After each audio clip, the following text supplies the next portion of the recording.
Hello everyone, आज हम operate करने वाले हैं नारायण मुखिया।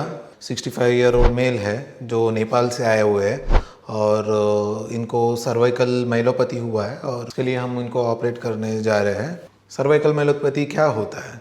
बहुत सारे लोग बोलते रहे कि सर्वाइकल हो गया है, सर्वाइकल हो गया है। ठीक है, तो आज हम जानेंगे सर्वाइकल माइलोपैथी क्या होता है। सर्वाइकल माइलोपैथी, सर्वाइकल बोले तो जैसे कि स्पाइन जो है सर्वाइकल होता है, उसके बाद आता है थोरैसिक और उसके बाद आता है लंबर और उसके बाद आता है सेक्रल। और आपका गर्दन का हड्डी होता है उसको सर्वाइकल बोलते हैं, उसको सर्वाइकल रीजन बोलते हैं। और माइलोपैथी जो है, माइलो बोले तो स्पाइनल कॉर्ड है और पति बोले तो पैथोलॉजी। स्पाइनल कॉर्ड का पैथोलॉजी जो सर्वाइकल रीजन, गर्दन का रीजन होता है, वहाँ पे जो पैथोलॉजी है उसको सर्वाइकल माइलोपैथी बोलते हैं। और सर्वाइकल माइलोपैथी जो है मोस्ट कॉमनली 40 और उसके अबोव वाले एज में होता है।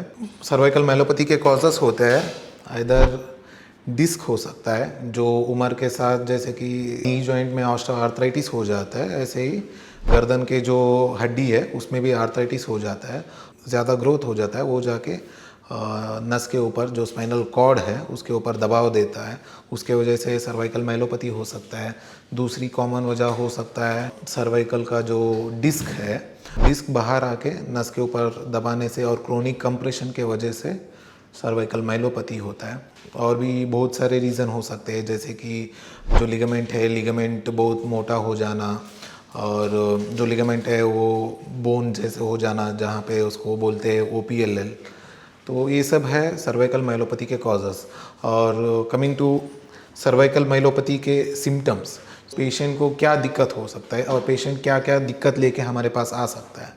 तो सर्वाइकल माइलोपैथी का सिम्टम्स यूजुअली स्टार्ट होता है नेक पेन के साथ, और नेक पेन के साथ उनको जो गर्दन में जो दर्द है वो हाथों में भी जाना हो सकता है, हाथों में झुनझुनी भरना, सूनापन हो जाना, चीज़ों को पकड़ने में दिक्कत होना, बटन लगाने में दिक्कत होना, रोटी तोड़ने में दिक्कत होना, हैंड राइटिंग में चेंज हो जाते हैं। ऐसे ही जाते जाते पैरों में वीकनेस आना शुरू हो जाता है और चलने में बैलेंस नहीं मिलता है।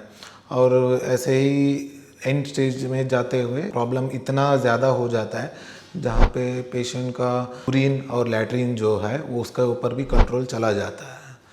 तो ये रहे सर्वाइकल माइलोपैथी के सिम्टम। ऐसे सिम्टम्स अगर किसी को है तो इसको नज़रअंदाज मत करिए और अपने स्पाइन सर्जन से मिल के उनका एडवाइस को फॉलो करिए। Thank you.